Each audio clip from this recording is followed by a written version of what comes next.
Hola gente, yo soy Guido de Electrotodos y en el video de hoy vamos a ver qué es y cómo funciona un transistor de una manera bastante básica.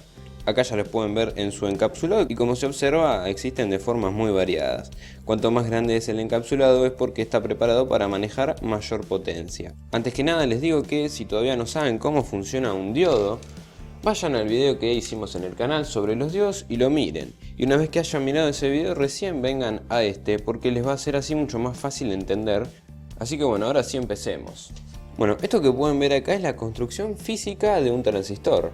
Como ya saben, los diodos están conformados por una juntura PN. Pero sin embargo, los transistores están conformados por dos junturas, lo que hace que tengamos que agregar otro material acá extra para formar esas dos junturas. Este es el transistor más básico, que es el transistor bipolar o bijuntura, y voy a explicar en base a este porque así es más fácil de entenderlo. Si ya saben algo o han escuchado, pueden ver que de acá sale el nombre del transistor. NPN es el transistor que está configurado de esta manera y PNP es el transistor que está configurado exactamente al revés, con un material N en el centro y dos materiales P en los extremos. De aquí salen los tres terminales del transistor. Los materiales de los extremos representan al colector y al emisor, y el material del centro representa a la base. Eso es muy básicamente la construcción física de un transistor. Ahora vamos al símbolo del transistor. El símbolo del transistor es este. Como pueden ver, está representada la base, el colector y el emisor con una flechita. El principio básico del transistor es el siguiente. La corriente que circule por el colector, que es la corriente que circula en este sentido, va a ser igual a la corriente que circula por la base multiplicado por una constante beta, que es un número, vamos a tomarlo constante en la teoría, que en la práctica no es así, pero bueno, supongamos que es un número constante. Entonces, la corriente de base por esa constante beta va a ser la corriente de colector. Esto quiere decir que si por ejemplo nosotros metemos 1 mA por la base y las condiciones del circuito nos lo permiten, al multiplicar 1 mA por 100 nos va a dar 100 mA en el colector. O sea que estaríamos amplificando de alguna manera la corriente que metemos por la base. Para entenderlo un poco mejor, vamos a hacer un símil hidráulico. Imaginemos una canilla. Cuando la canilla está cerrada no sale nada de agua, o sea, no circula nada de corriente por el colector. Sin embargo, a medida que nosotros vamos abriendo la canilla, progresivamente va circulando cada vez más agua, o sea, va circulando cada vez más corriente por el colector. Pero llega un momento en que nosotros terminamos de abrir la canilla y por más que queramos no va a salir más agua. O sea que la corriente del colector también tiene un límite, es decir, no podemos hacer circular toda la corriente que queramos por acá. Para explicarlo de alguna manera, la corriente que metemos por la base es la cantidad de vuelta que le damos a la canilla, es cuánto la abrimos. Y el agua que circula va a ser la corriente que circule por el colector. Entonces en un transistor, si nosotros no le metemos corriente por la base, es decir, que no abrimos la canilla, la corriente por el colector va a ser igual a cero. Lo que significa que el transistor está cortado, está en corte y se podría representar como una llave abierta entre el colector y el emisor, una llave abierta. Es decir, que toda la tensión de la fuente cae entre colector y emisor y no circula nada de corriente. Sin embargo, si nosotros le metemos una corriente suficientemente alta por la base, la corriente de colector llegará a un límite y no podrá aumentar más, aunque nosotros sí sigamos aumentando la corriente de base. En ese caso, el transistor va a hacer todo lo posible para que circule la máxima corriente, trabajando como una llave cerrada entre colector y emisor, es decir, como si hubiera un cortocircuito, un cable que uniera el colector con el emisor. Pero sin embargo, la corriente máxima que podrá circular va a estar dada por esta resistencia y por la fuente con la que estemos alimentando a este transistor. O sea que ya no va a depender del propio transistor, sino de parámetros externos del circuito.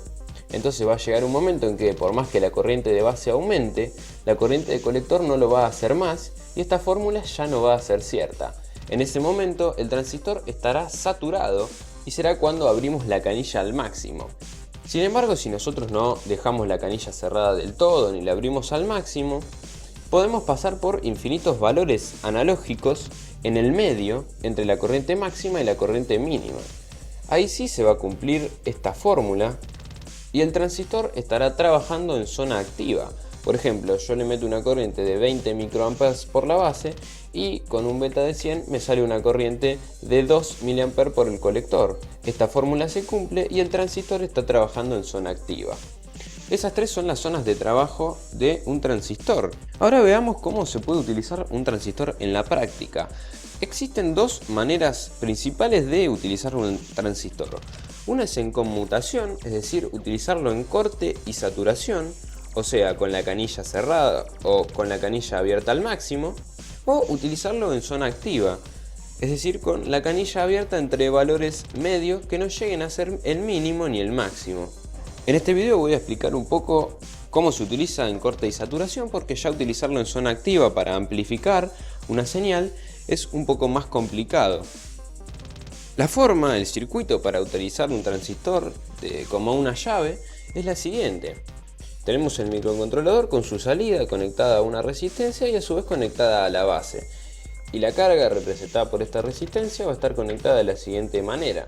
Por otro lado, el transistor y la carga van a estar alimentados por una fuente que no tiene nada que ver con la fuente del microcontrolador, es decir, son dos fuentes distintas. Supongamos que el microcontrolador entrega 5 voltios y acá necesitamos que circule una corriente de 1 amper. Teniendo el beta del transistor, si sabemos la corriente de colector, sabemos también la corriente de base. Supongamos como antes un beta de 100. Si va a circular por acá una corriente de 1 amper, la corriente de la base será igual a 10 mA. ¿Cómo consigo que circule por esta resistencia una corriente de 10 mA, ya que esta resistencia está en serie con la base y su corriente va a ser la misma que la de base? Bueno, necesito saber qué tensión le va a caer a esta resistencia y así poder calcularla. Si acá tengo 5 voltios, la tensión que va a caer en la resistencia va a ser la diferencia entre la tensión que entrega el micro y la tensión que hay acá. Si recuerdan el diagrama que les mostré antes, entre base y emisor hay una juntura, es decir, como si fuera un diodo. Entonces, la tensión que cae entre base y emisor va a ser la tensión muy parecida a la de un diodo. O sea, suponiendo que entre base y emisor hay un diodo, la tensión que va a caer acá va a ser cercana a los 0,6, 0,7 voltios. O sea, que acá tengo 5 voltios, acá tengo 0,6, 0,7 voltios. La diferencia de tensión que hay acá es 5 menos 0,7, supongamos, 4,3 voltios. Y ahora simplemente por ley de Ohm puedo sacar la resistencia, que nos da un valor de resistencia de 430 ohm. Y así fácilmente calculamos la resistencia que necesitamos en la base para que por acá circule 1 amper. Quiero aclarar que en este circuito el transistor se encuentra trabajando en una zona límite entre la zona activa y la zona de saturación.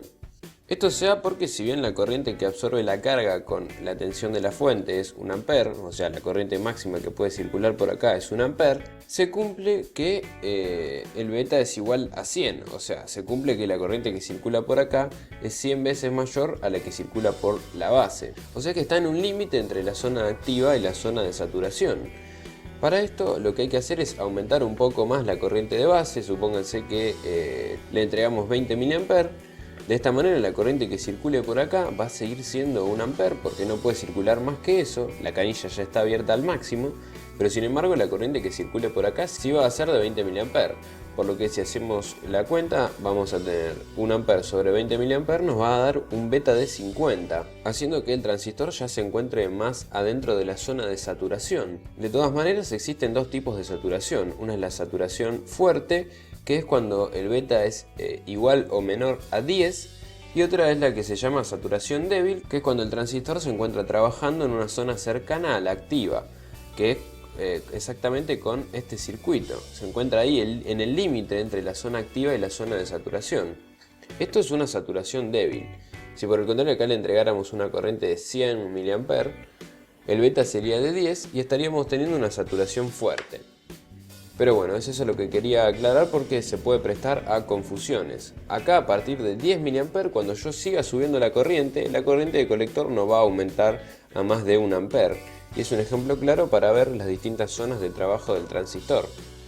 Así que bueno, otra parte importante de la utilización de los transistores sería en zona activa para amplificar señales. Pero bueno, eso ya podría ser tema para otro video porque es algo aparte y más largo y complicado de explicar. Así que bueno, espero que hayan entendido los conceptos básicos del transistor, cómo funciona de una manera muy básica y para qué sirven los diferentes circuitos que se utilizan. Así que bueno, si les gustó el video los invito a que le dejen un like, una manito arriba, y si no están suscritos al canal que se pasen por él, se fijen los videos que subimos, el tipo de video que hacemos, y si les gustan que se suscriban, así se enteran cada vez que subimos uno nuevo. Para eso también están nuestras redes sociales que se las dejamos en la descripción. Así que bueno, ahora sí, sin más que decir, me despido, yo soy Guido de Electrotodos y hasta la próxima. Chau, chau.